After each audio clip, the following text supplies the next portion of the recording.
Maithon is one of the stations of Tata Power which draws close to around 4 million tons of coal, that is domestic coal, for its consumption. Now this is pretty challenging because most of the coal is transported through trucks, and you know that movement of almost close to around 700 to 1000 trucks a day can be extremely challenging both from transportation perspective and from handling the local communities. However, we've taken a series of steps to ensure that the quality and the quantity, both these aspects are taken care of.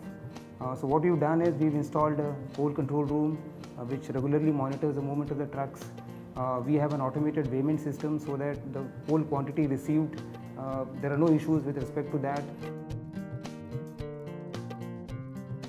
We have formed a coordination committee which takes care of the issues between the transporter and the local communities at large. Now, how does the coal actually come? The coal basically, the last mile connectivity to the plant is by way of trucks. However, there are two modes in which the coal comes. One is directly by trucks from the mines, and one is by rails up to about 30 kilometers from the plant, and from the rail site to the plant by trucks. So while the last mile connectivity is through the trucks, the rail movement is also pretty important because one of our suppliers of coal, which is Central Coalfields, supplies almost a majority of their 50% of their supplies through the rail movement. So these are the two ways in which the coal comes. When it comes to the plant, there is an arrangement wherein the coal can be fed directly to the boilers, or it can be stored in the yard and fed as per the requirement. We take large number of measures to control the fugitive dust emission. For the coal heaps, we utilize automatic dust suppression system. During unloading of the highway, we utilize some rain guns to suppress the dust.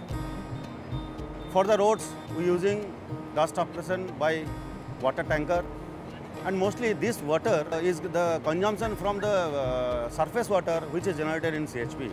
Here we utilizing a very unique system, that is the Navy's dust suppression system, which creates a huge fog of the water air mixture and suppress the dust immediately when it is required. We have a very dedicated team which is working round the clock to ensure that the quality and the quantity aspect is taken care of. While we've done a tremendous amount of work last year to ensure that we get the right quantity of coal, this is a challenge in itself, and the team is completely geared to address this challenge and ensure that the station gets the required quantity of coal to maintain the plant load factor which we have targeted for.